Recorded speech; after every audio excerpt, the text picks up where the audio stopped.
Hello, everyone. Welcome to the Women in Motorsports program. It's been a while since we've been on the air. A lot to talk about with ARCA Menards Series race recap. We have a lot to talk about as well when it comes to Katherine Legge, her NASCAR efforts, and the National Hot Rod Association.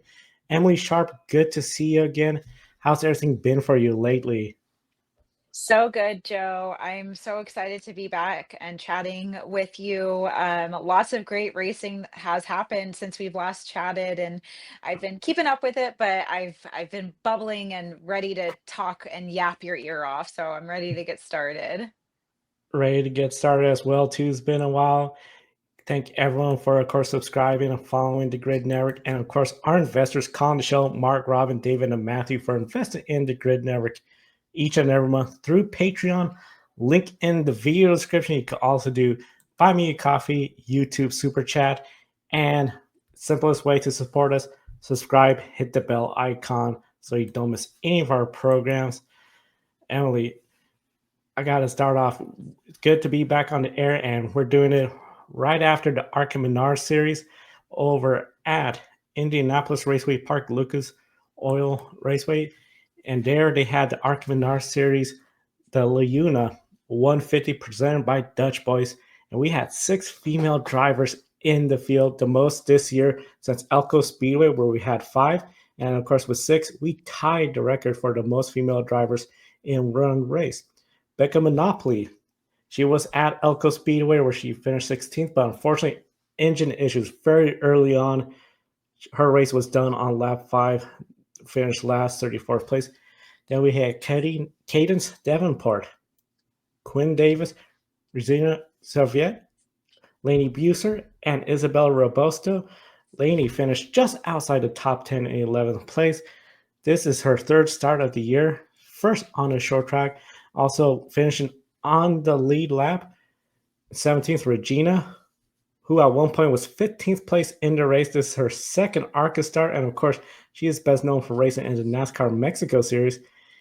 And of course, the driver that I think a lot of people anticipate might be getting a win, Emily, Isabella Robusto, finished 4th in the race, her 3rd top 5 in 5 races, and now has a 5-race top 10 finishing streak, where it's really great progress compared to what we saw at the beginning of the year.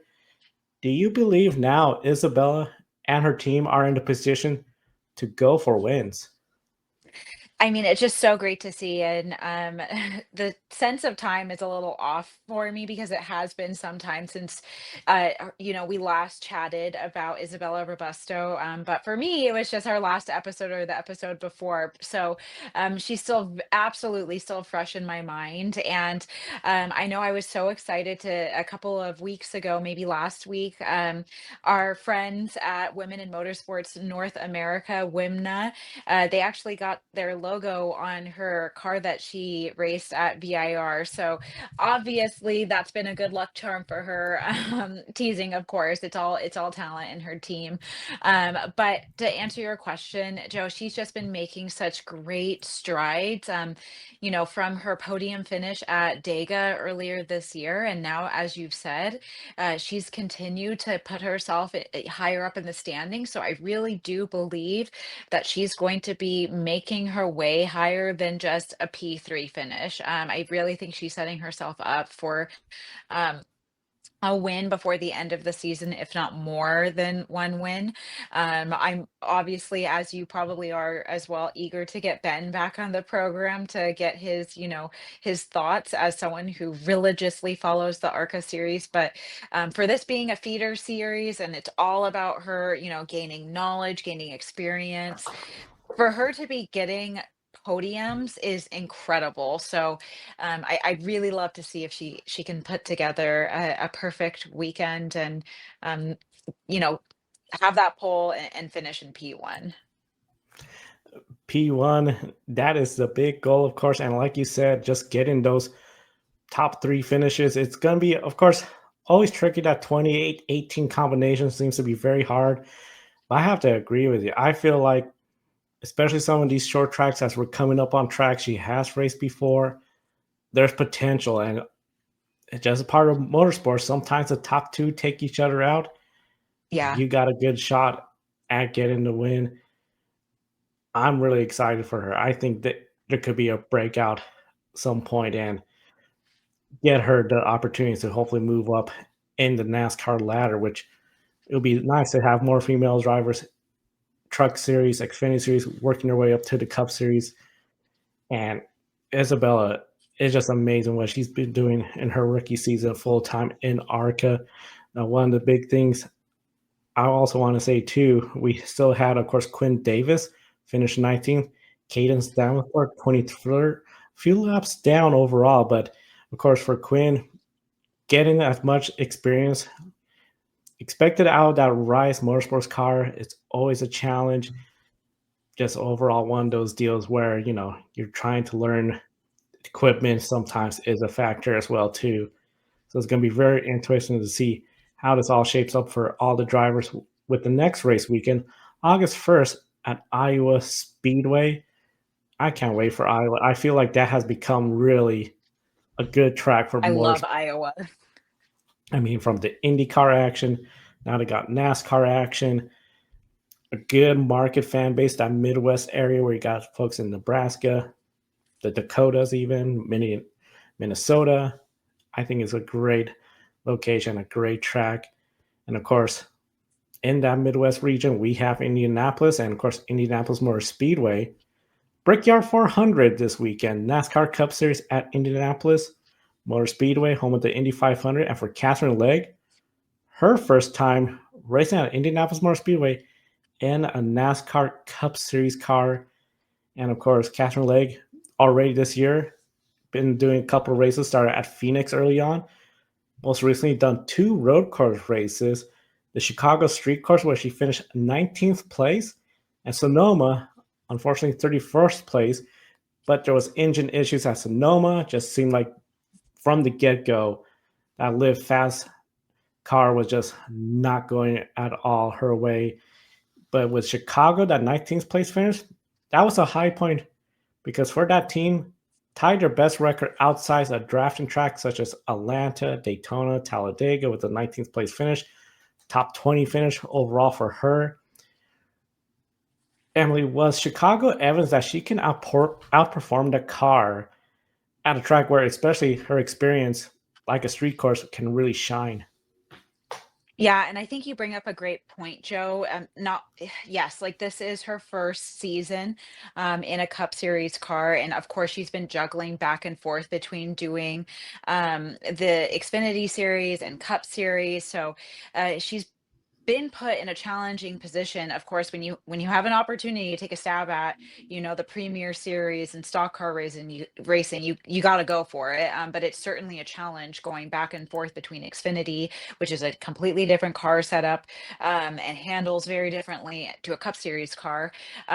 But all of that goes without saying. She was given this opportunity because she has such a long resume of experience with racing all of these different forms of racing. So I knew going into this season for her, she, in my opinion, is a very strong driver. She's had a lot of success, especially in sports car racing. So I think it is quite feasible for her to, stay out of trouble, especially as you've said, in these uh, road course and street courses where she has a little bit more experience. Of course, some can argue, with her IndyCar tenure, she's been on the ovals before, but again, handles very differently than in a stock car. And, she's competing against very seasoned drivers in that Cup Series. So as you said, we're going to talk about her racing at IMS here very shortly. But I think Chicago must have just felt like such a big reassurance for her, especially at Chicago, where that is notoriously just bonkers of a of a course. The fact that she stayed out of trouble, finished in the top 20, which I know she said before is kind of her goal this season. So to accomplish that in such a crazy setting, with some people that have crazy agendas and crazy ways to accomplish their goals on that track. So I think it was a great outing for her. As you've said, super disappointing that she went to Sonoma and had the engine failure, but I'm excited to see what she can do this weekend. But I'm going to pause for a second before we get too far into that conversation. Yeah, I know. Like, as you mentioned, Chicago is such a. I mean, granted, throwing the Cup Series drivers in a street course, we always knew it's like, okay. I mean, that's part of the reason why a lot of folks, Shane Van Gisbergen is just too hard to beat with all his experience. Yeah. But you bring up that great point that to avoid the trouble, because we saw last year SVG got taken out, no fault of his own. A driver lost control. It must have been an effort for Katherine Legge. I can't imagine. I mean, granted, I know Katherine Legge did some Formula E races, and some of those races could get pretty physical on those tight street circuits. Just what it must have been to, okay, you're in a street course, you're feeling familiar, but you're in a car that still you're getting used to, and then you just all have chaos everywhere from drivers spinning out, the contact, the beating, the banging. My goodness. I mean, she did a really good job. This was a race where we didn't have weather come in and impact the race. This isn't a Yeah. top 20 finish of, okay, weather came in and pit strategy. She drove the wheels off and capitalized on mistakes from drivers like Christopher Bell, who got 3 wins already, but finished ahead of. I mean, it was just an amazing effort by Katherine Legge over at Chicago. And I gotta say, I'm hoping that Katherine Legge can find a way to be at the San Diego street course next year. I mean, you got a brand new street circuit. I don't know if you saw the promo video NASCAR made, but one of the drivers said, "We need SVG." I'm thinking, SVG, of course, street courses, brand new. That's a favorite. But if Katherine Legge has better equipment, I feel like she could really have a great result at San Diego. Do you potentially see that as a race day she's got to circle now? Yeah, and I will say it. I think not only if she has, great equipment, that's like the if, I think, but what I think we can bank a little bit more confidently on is that she has a great backer and sponsor in Elf Cosmetics. She's really getting great support from that brand, and they really are trying to like have a presence in this very male dominated sport still in stock car racing. So from again, it's very, one-sided, and she's obviously a businesswoman representing a sponsor on her podcast. And here I go again for all of our viewers. Emily, your resident Catherine Lake podcast representative is tapping in here. But from the conversations she's had on her own podcast that is also sponsored by Elf, they seem like they are having a great relationship and they want to continue. And this isn't just a short-term plan for her to have a collaborative team in Cup Series. So I think she has a great sponsor. There is a need to have female representation. We're going to talk about it here a little bit later, but there was a big story that broke about women in motorsports just within the past hour and a half. And this is the biggest motorsport in North America. So I think beyond my own selfish desire to go check out the San Diego race, I think there's a need, and she could be a great representative for the Cup Series in that on that first time ever street course that would totally level the field, including the great SVG. He's never raced there yet. So yeah, I would be totally excited by that. And she's raced at Long Beach before, which obviously very different setup than whatever this potential San Diego course could look like. But who knows? Maybe Southern California would give her some good mojo going into San Diego.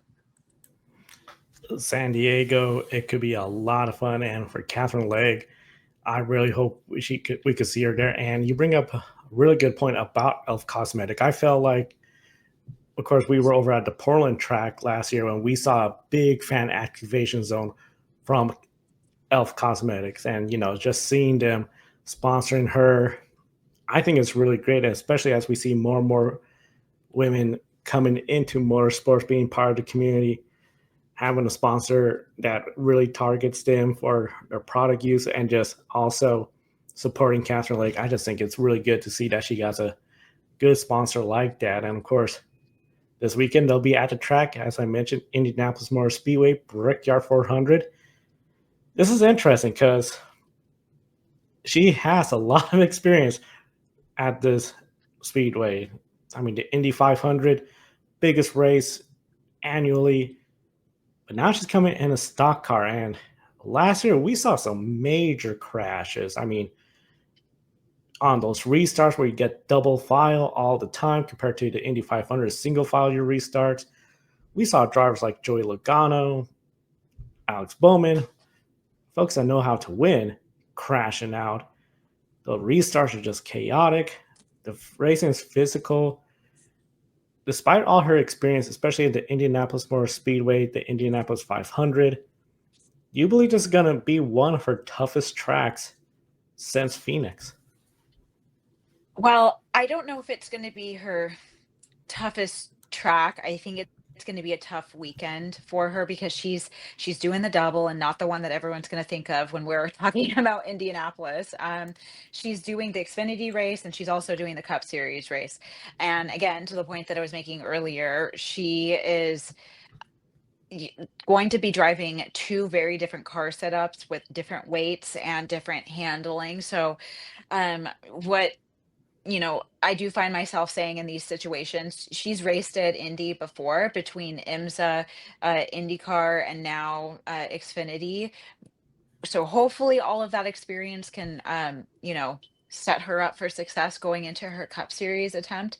But as you've said, it is a legendary track for a reason because anything that can happen will happen. And to your point, Joe, some of the most seasoned, not even drivers, seasoned winners and championship winners and Joey Logano have had odd things that they've been wrapped up in. So obviously it's going to make for a great show. We wish her the best. We want her to qualify so we can recap it next week on this program. But curious to hear what you think, Joe, because it's going to be incredibly difficult for her. But we tend to be positive people here on this program. So what realistically, what do you think her chances are? Do you think she's going to qualify for the field? I believe so. I think she's going to be in, no doubt. Um, it's just one of those deals where, at the end of the day, what happens to Sonoma, I think, is sort of an indicator of what my thoughts are. It's the racing equipment she has. I mean, it was such a big break, unfortunately, to, go to Sonoma, a road course, and then you got issues with the car where it won't run. Here we come to Indianapolis Motor Speedway. The car, if it's good to go out there, put some laps, she's going to get those practice laps. That's going to be valuable for qualifying.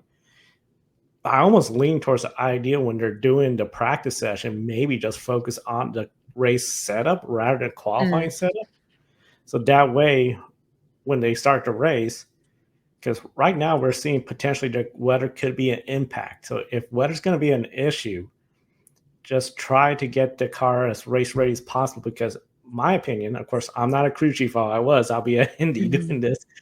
If your if your car has a good reasonable pace, stay on the lead lap, and we have a competition caution like we did at Dover because of a lot of rain, you're in a good spot. You could keep working on that car rather than you put yourself a lap down and then you're just fighting a uphill battle. So it's going to be really interesting to see what's going to happen.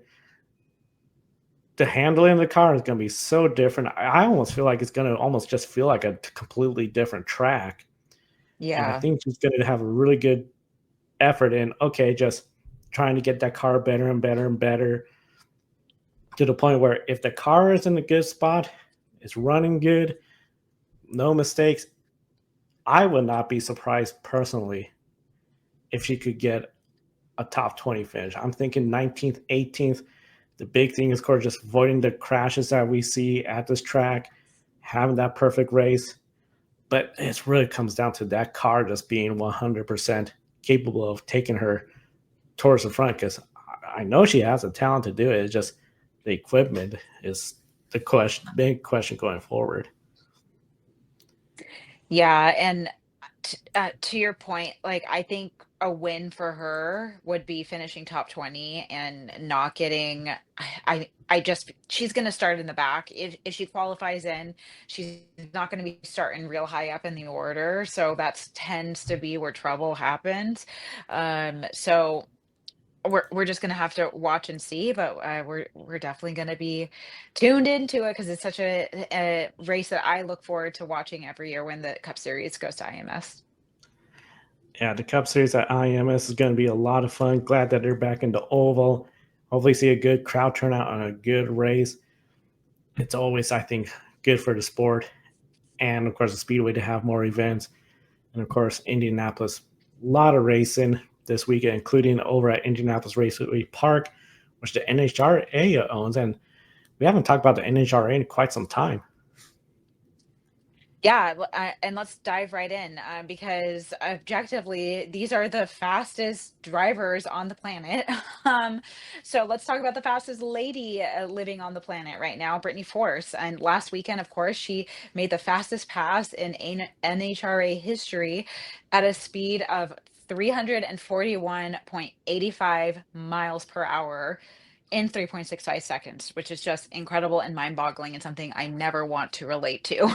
um, and that was, of course, in the semifinal, and she was unable to get the win in the final round. Still impressive, regardless, though, and she can walk around proudly knowing she's the fastest woman alive. Brittany is fifth in the top fuel standings, whereas Alexa DiGioia also made it to the semifinal, but was unable to advance to the final round. Alexa is eighth in the funny car point standings. Erica Enders, she qualified, but she was eliminated in the first round and currently ranks 13th in the pro stock point standings. Joe, let's go ahead and get into it. The NHRA is 3 races away from the countdown to the championship, so it's so close, and the race is tighter than ever, pun intended. 6 races to go to determine the championship, with 3 regular season races remaining before the countdown. Which female drivers are likely to get in? And just to look at the other side of things, who are going to be the ones just missing out on the countdown? Oh man, it's crazy. I'll start with the one driver I'm concerned is going to miss out, and for me, it's just a shock. It has to be Erica Enders. I mean, 13th in the points, pro stock. She has multiple championships. Just this year is just one of those deals where it's just not going her way. I mean, from the past years where she just seemed very unstoppable, going out there getting win after win after win. Right now, over 600 points behind. My goodness, it just has not been that great of a season for her. Top Fuel, as you mentioned, Brittany Force up there in the standings. I think she's a safe lock. That team, they have the speed. It just matter of just trying to get those wins. The surprise for me, a positive surprise, Jasmine Salinas. She is 11th in the points right now. Yeah, she's quite a bit of a ways behind Sean Reed in 10th place. But if she could just get a couple good races and maybe a little bit of luck where Sean Reed has issues, doesn't score that many points, she might be able to sneak her way in. It's just going to be a very close for her. But for Jasmine Salinas, that's a really good goal to, hey, let's try to get in there, just race one race at a time, get the points, and just keep focusing on our thing. Once you get into the countdown, that's a different story. And then Alexis DeJoria, right now in 8th place, I feel she's in a really good spot to go out there in the funny car class, get those points, just stay up there and be in the countdown. And of course, the countdown, that's where it's all the bonus points come in, and then the intensity picks up. It's going to be a lot of fun. It would just be different not having Erica Enders in it. Yeah, and those are some of the most iconic names in the sport. And obviously, being a California native, you know, the Force family is a regular name that is well known here in the community, and along with the Enders name as well. Just a legendary group of drivers, and so to think that you know, Erica Enders is not going to be qualified for the countdown is it's crazy to think, but that just is a testament to how close the competition is, and all the more reason for everyone to tune in and see how the next 3 races play out. So I want to keep the NHRA conversation going, Joe, if that's okay with you, just because, like I said, about an hour and a half ago, a great story just broke on Mhm. Forbes. So a huge, you know, global outlet, and a headline being, and I'm going to read it here for this for a moment, just so I make sure that I do the author justice here. NHRA and Deep Blue launch a new initiative to accelerate the opportunity for women in motorsports. And it's a press release saying that they've teamed up to launch Women of NHRA, which is a new initiative designed to elevate the league's top tier women racers and create more commercial and fan engagements across the sport. Deep Blue, it's a firm that is dedicated to driving commercial investment in and growth opportunities for women's sports, bringing deep expertise in advertising, media, and brand partnerships. Ultimately, they're going to work together to create long-term commercial value for the NHRA's women drivers and maximize their influence as marketers, leaders, and women. And I immediately, when this story broke, I went on to Deep Blue's website to learn as much as I possibly could about this agency. Some really big names associated with this brand. They've worked with the WNBA, which, if you've been following that sport, that's had a huge spike in followership. And commercial success in the past couple of years. Deep Blue's had 2 women in sports business summits since its launch in 2023, and it seems to be exponentially just growing and helping the growth of women athletes amongst commercial success. So, Joe, I know the story just broke, and I hate to put you on on the spot, but what do you think this could mean for NHRA, which historically has been one of the more, you know, gender friendly motorsports? And what do you think this could mean for the growth of the sport, if not, you know, the growth of the female drivers? It's a great step, and I think it really shows that NHRAs are taking this role more and more of what can we do to be more gender friendly for everyone. Um, I think just the fact that they've made this partnership says really big on their commitment because the National Hot Rod Association, the competition they have when it comes to motorsports audience, when you have NASCAR, when you have IndyCar, Formula One, which is coming more and more into the United States, compared to back when we had on the cable television era of really it was just IndyCar, NASCAR, and the NHRA, traditionally on TNN. There's a lot more competition out there. We're seeing a growing influence in female sports from the WNBA, the big growth. Of course, here in Portland, we're getting a team. Very excited about that. The NHRA, what they're saying is, hey, we need to do a better job of highlighting the women in our sport, giving them marketing opportunities. Because here's the big key: sponsorship. Without sponsorship, you're gonna have a hard time racing. You're gonna have a hard time being up there to the front.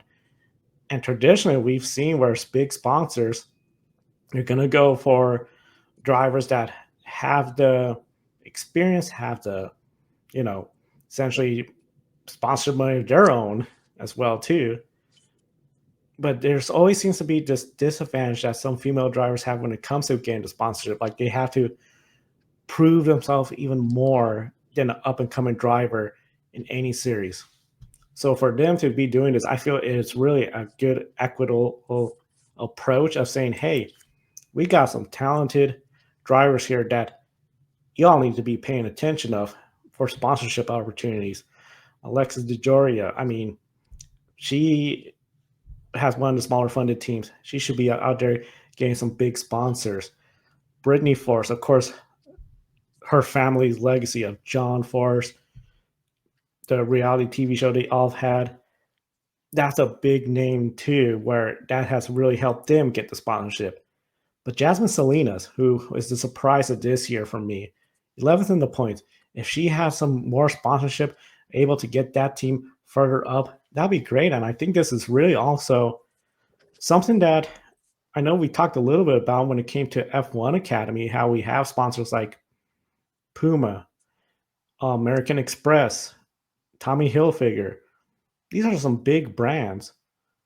Some of those brands, I mean, especially something like American Express, to sponsor a female driver that races in the United States at a lot of tracks, including some big markets, California, Indianapolis, a big racing place, all over the country. I think this is going to be a really smart move by the NHRA to do this. The fact that Deep Blue is part of it is too, I think really shows the commitment of the NHRA. I think it was just something where, I'll be honest, I think other series should start looking at that. Hey, we got a talented female driver out here who is struggling a little bit when it comes to getting that attention for sponsorship opportunity. Let's help them out, because a lot of folks will remember Joanna Long was racing with Danica Patrick. Danica Patrick had the GoDaddy sponsorship while she was in the Xfinity Series. Joanna Long, smaller team, but was able at times to finish ahead of her. If she had those opportunities, how things would have been different. This is something I applaud by the National Hot Rod Yeah. Association. Yeah, and I do want to just add, not only I think is it going to give opportunities to these smaller funded teams and give the actual drivers, the ladies, racing these hot rods, an opportunity to get their name and their likeness and their brand to grow. I think overall, this is going to further just support the NHRA overall, how inclusive this series is. I mean, if you follow it as a motorsports enthusiast or a fan, you know that it's one of the, if not the most inclusive motorsport that currently has the amount of lady drivers in the field running, whereas when you tune into F1 Academy, one of the biggest kind of criticisms has been, why is there a separate racing series for the women? Why can't they just race with the men? And that is happening today and in the NHRA. So, and it's not just happening with, one Katherine Legge against a field of 34 other, male drivers. So I think this is everything that you said. I think this is going to be great for the individual drivers. But I think this is really going to be a great piece of momentum for the NHRA to kind of use and push itself more into the mainstream. As you've said, F1 is growing in popularity here in North America. And again, I think the NHRA has its dedicated group of fans, but I think this is going to be a tool for them to bring it to broader audiences through the lens of how inclusive they are. And I think Deep Blue will help them do that. So we're going to be excited to see what this looks like and how this plays out. And we're certainly going to continue following it. But I think we're almost out of time, Joe. So I think we should wrap up this week with one shining moment. Yeah, the one shining moment and everything, like you said, I just want to echo as well too. One of the points Ben has always said, when a female driver wins in the NHRA, it's not, oh my goodness, a female driver won. It's almost a norm. Just congratulations, Brittany Forrest. Congratulations, Erica Enders. It's just always what they're doing is really great. We encourage everyone share your one shining moment as well with us. And before we get into it, a little bit of breaking news out of Sonoma where the NHRA is going. Once again, Brittany Forrest laying down a new track speed record, 338.94 miles per hour at Sonoma. Brittany Forrest is Wow. just raising the bar more and more. Good on her. So, Emily, I'll start with you. What is your shining moment? I know it's been a while. Yeah, and that's just incredible.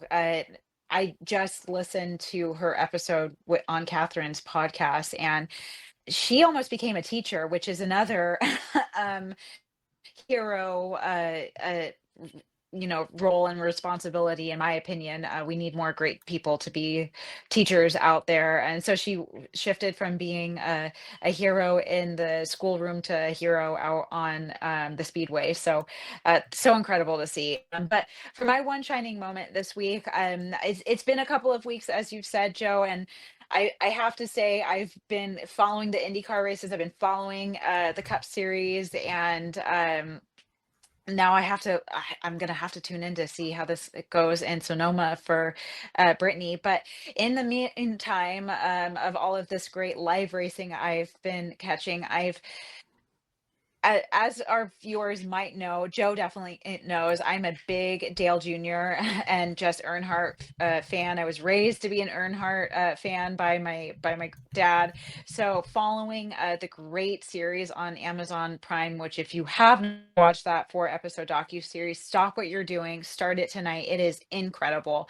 But I started pulling on the Dale Jr. thread and found a really great series on Peacock called Lost Speedways with Dale Jr. So obviously I had to binge all of that as soon as I possibly could.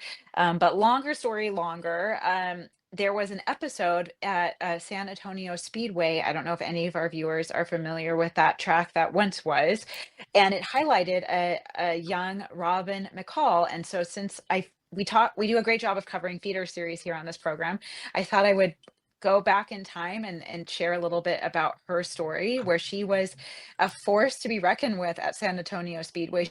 She was beating all of the guys, and would go out there, and she to this day actually still has some notoriety amongst the San Antonio community. And obviously, back in the day when she was 18, doing these incredible track records at San Antonio Speedway, it was quite some years ago. But again, the headline with her was she was actually the youngest woman ever to qualify for a NASCAR Cup race, and where she placed 35th at the 1982 Gabrielle 400 and Michigan International Speedway. So she burst onto the scene in San Antonio at the midget racing at that particular speedway. So I encourage everyone to check out the series. I'm not doing her story justice. The actual episode is called Bad Blood in the Land of the Alamo.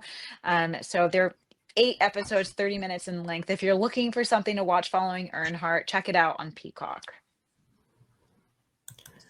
Highly recommend it. Yeah, what Mark said. For me, when it comes to my shine moment, I'll probably have to give that over in the National Hot Rod Association and what bringing force on this fast run of fast time after fast time after fast time. I mean, she's a champion of the series. It's very easy in the National Hot Rod Association top fuel class, the fastest, in my opinion, most competitive field to just sort of, okay, not exactly getting the wins, just trying to be there, but she is just still taking the headlines when it comes to these fast times and showing that she is quick. Just a matter of just getting each and every round perfect, go out there, get the win, and of course, throw in there too what we've heard about the partnership with Deep Blue and the National Hot Rod Association. I'm looking forward to see how this partnership progresses and what we see from them. With that said, we're all out of time. A friendly reminder, Grid Live Race Weekend is here. Pick a winner. Go on our social media, hashtag pick a winner. Comment who you think is going to win all the races. With busy weekend of Formula One Sprint, IndyCar, NASCAR, a lot of racing, and we'll be right here to wrap it all up on Sunday. And of course, we started all over again with Grid Encore Monday, Grid Tonight, and back here with Women in Motorsports. For Emily, I'm Joe. Thank you for watching today's program. We'll see you next time and enjoy the races.